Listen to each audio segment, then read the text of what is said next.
Johanna, thank you. While you are watching Our Vancouver, I'm Gloria Makarenko. Now, the seasonal treats that we eat often connect us to tradition. Maybe it's that special panettone or lebkuchen that you can't wait to have every year. But for a lot of people here in Vancouver, it is the celebrated Four Seasons stollen. So if you're wondering what happened to the recipe after the hotel closed, we're going to answer that question with you today. Chef Mark Burton has kept the tradition alive. Mark, welcome. Awesome. Thank you very much for having me. What is the story behind this celebrated stollen? Well, the stollen, when I joined on at the Four Seasons, was being made by a gentleman by the name of Gerhard Wetzel. And it was this huge tradition, probably at least I know it of being 42 years old. It was something that he actually came out of retirement, or he actually wouldn't retire. He kept coming back every Christmas to make this stollen. It was magical for him, the customers, the people in the bakery. It just became this tradition, a real kind of tradition that I thought needed to stay alive. Okay, and how would you define stollen as opposed to differentiating it from fruitcake? Stollen, major difference is stollen is actually a bread. So stollen is much less sweet, doesn't have quite as much fruit and nuts in it. But it is still rich, it is still heavy, it is still enjoyed at Christmas time. But it shouldn't really be confused with fruitcake. But there's many different types out there that can, some be a little bit more fruitcakey, some are a little bit breadier. A lot of variety when it comes to stollen. And you brought some different varieties with us for our show today. So what have you brought? So this is the particular stollen that I make, and this is actually the variation on the Four Seasons recipe.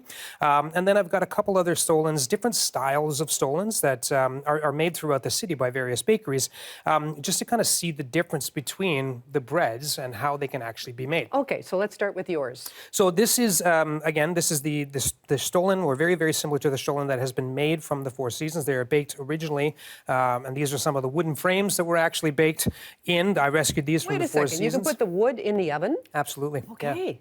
Yeah, and then these were some frames that a friend of mine actually reproduced for me to try to replicate these. So these frames are potentially like 40, 50 years old. These ones I know that I know of are about 42 years old. Oh, that's amazing. Yeah. Okay, these are only two. Okay, and what do you have in yours?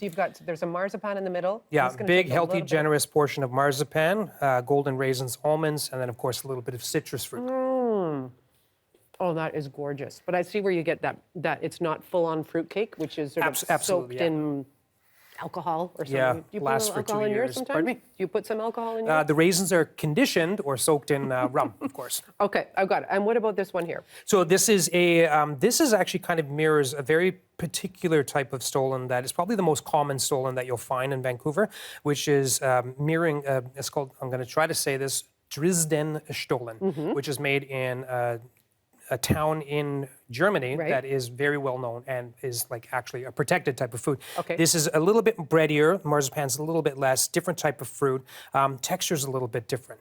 Lovely. And what about this last one? And then this one here is, this is kind of, I would say this is almost a recreated version of that, where it's got a different flavor profile, different mix of spices have gone into this. Marzipan is similar again, but you can see that even the finishing of some of them is a little bit different. I'm getting a little bit of that. Help yourself. It's more cinnamony. You're right. There's definitely different types of spices in that. Yeah, and you can see that I've got a variety of spices that are used, particularly in the one that I make. Nutmeg, cardamom, cinnamon, vanilla, cloves. Okay, if somebody wanted to tackle something like this at home, how difficult is it? You absolutely have to start out with a mold like this?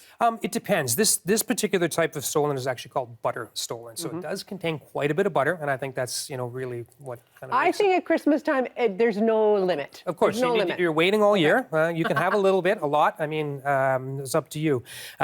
This one, the dough is very, very soft. So it is a bread dough, not unlike a brioche dough. So it does require a frame. You could even bake this in a loaf pan if you wanted to try to make one at home. These particular two are actually shaped like bread, and they can be baked without a mold. Okay, let's talk about, we talked about the 42-year tradition from Gerhard, but what about for you now? What kind of demand is there for your stollen this year? I think because it is kind of a carry-on of that tradition, there was an incredible demand for this particular, the loyal fans from the Four Seasons. I got Gerhard's blessing to actually make this, to recreate this stollen and carry on tradition.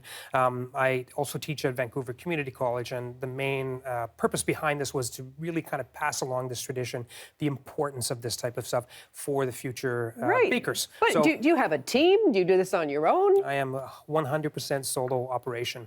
My wife was helping me. She's now gone back to work. So I'm the receiver, I'm the food store, the baker, the chef, the delivery guy, the accountant. One-man show. How many stollen do you make in the season? Last year, I made pretty close to 3,000.